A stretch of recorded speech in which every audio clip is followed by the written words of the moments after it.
Hello everyone, welcome to Leena's easy kitchen. Diwali आ गई है और दिवाली में हम सब लोग अलग अलग तरह की मठरियाँ ज़रूर बनाते हैं।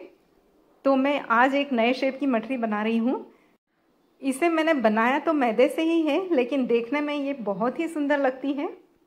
इसे देखकर आपका मन ज़रूर करेगा कि आप भी इसे दिवाली में बनाएं। इसे बनाने के लिए मैंने 1 कप मैदा लिया है। तो सबसे पहले तो हम मैदे को छान लेंगे। मैदे को छानने से इसमें कुछ भी छोटा मोटा कचरा होगा तो वो निकल जाएगा। अगर आपने पहले से छान कर रखा है तो भी मठरी बनाते वक्त इसे ज़रूर छान लीजिए। अब इसमें डालेंगे आधी चम्मच नमक और 1/4 चम्मच अजवाइन। अजवाइन को हथेलियों के बीच में मसल कर डालेंगे, जिससे इसकी खुशबू और भी बढ़ जाएगी। और इसमें मैं डाल रही हूँ आधी चम्मच करी पत्ते का पाउडर। ये सूखे हुए करी पत्ते हैं जिसका मैंने पाउडर बना लिया है। और अब इसमें मोयन के लिए ऑयल डालेंगे। ये 1 चम्मच ऑयल, ये 2 चम्मच, 3 चम्मच और ये 4 चम्मच। अभी मैंने 4 चम्मच ऑयल डाला है। हाथ से मसलकर मैदे और ऑयल को अच्छी तरह से मिक्स कर लेंगे। और मिक्स करने के बाद अगर ऑयल कम लगा तो थोड़ा ऑयल और डाल देंगे। ऑयल और मैदा आपस में अच्छी तरह से मिक्स हो गया है। अब हम इसकी मुट्ठी बनाकर देखेंगे। ये देखिए, मुट्ठी बंध रही है। इसका मतलब हमने जो ऑयल डाला है मोयन के लिए उतना ऑयल काफ़ी है। अब थोड़ा थोड़ा पानी डालते हुए इसका कड़क आटा गूंथ कर तैयार कर लेंगे। मैदे में मैंने बहुत कम चीज़ें डाली है। आप अपनी पसंद से और भी चीज़ें डाल सकते हैं, जैसे पिसी हुई हरी मिर्च, पिसा हुआ लहसुन, तिल वगैरह जो भी आपको पसंद हो आप डाल सकते हैं। इस मठरी के लिए आटा कड़क गूंथ कर ही तैयार करना है, क्योंकि जो शेप हम मठरी को देने जा रहे हैं उसमें मठरियाँ आपस में बिल्कुल नहीं चिपकनी चाहिए। इसलिए आप जितना कड़क आटा गूंथे उतना ही अच्छा है। आटा तैयार हो गया है। अब इसमें थोड़ा सा ऑयल लगाकर इसे ग्रीस करेंगे और इसे 10 मिनट के लिए अलग रख देंगे ताकि ये अच्छे से सेट हो जाए। 10 मिनट हो गए हैं। डो अच्छी तरह से सेट हो गया है। अब इसे मसल कर 2 पार्ट में डिवाइड करेंगे। एक पार्ट को अलग रख देंगे और एक पार्ट को लेकर उसकी लोई बनाकर पतला बेलेंगे। इसे बड़ी रोटी के शेप में बेलना है, तो मैं चकले की बजाय डायरेक्ट प्लेटफॉर्म पर ही बेल रही हूँ।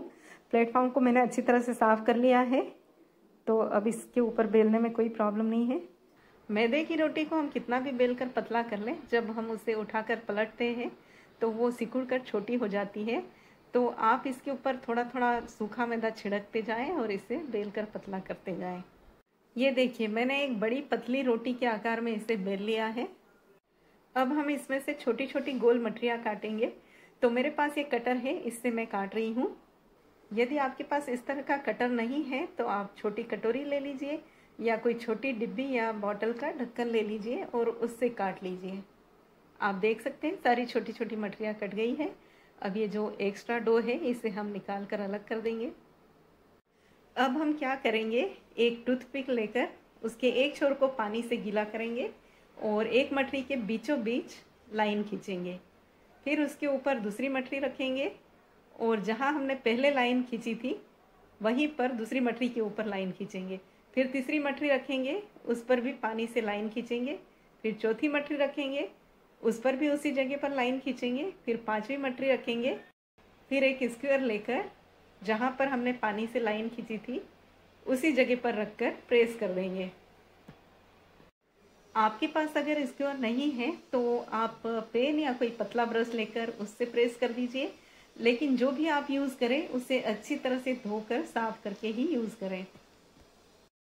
तो इसी तरह से हम बाकी की मठरियाँ भी तैयार कर लेंगे।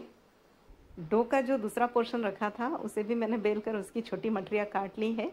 अब यहाँ पर मैं एक बात बताना चाहूँगी जो पहले वाली मठरियों में नहीं बताई है, वो ये कि मठरियों के ऊपर आप सूखा मैदा छिड़क दीजिए और उसके बाद इन्हें स्टिक कीजिए ताकि जब हम इसे फ्राई करें तो इसकी परतें इजीली खुल जाए। सारी मठरियाँ मैंने बेल कर तैयार कर ली है और इधर ऑयल भी गर्म हो गया है। तो चलिए इसे अब फ्राई करके देखते हैं।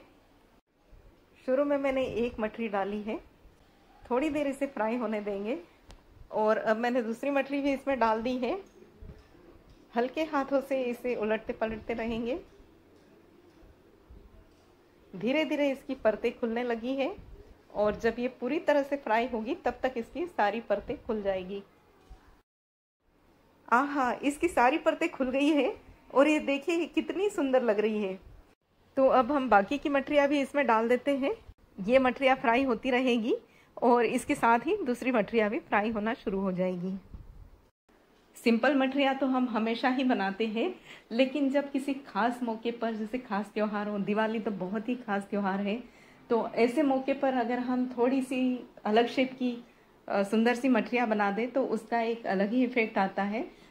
दिवाली में एक दूसरे के घर जाना और मिलना मिलाना बहुत होता है, तो जब आपके घर कोई मिलने आएगा और इस तरह की डिश आप उन्हें सर्व करेंगे तो जो तारीफ आपको मिलेगी उससे दिवाली की खुशी कई गुना बढ़ जाएगी। तो इस दिवाली पर आप अपनी और डिशेस के साथ साथ ये मठरी भी ज़रूर बनाइए, और आप बनाएंगे ही, क्योंकि ये इतनी सुंदर दिख रही है कि इसे देखने के बाद इसे बनाने से आप अपने आप को रोक नहीं पाएंगे। मठरी फ्राई हो गई है, अब इसे हम तेल से बाहर निकाल लेंगे।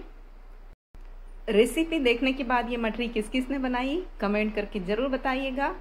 रेसिपी को लाइक और शेयर कीजिएगा और चैनल को सब्सक्राइब करना बिल्कुल ना भूलिएगा। धन्यवाद।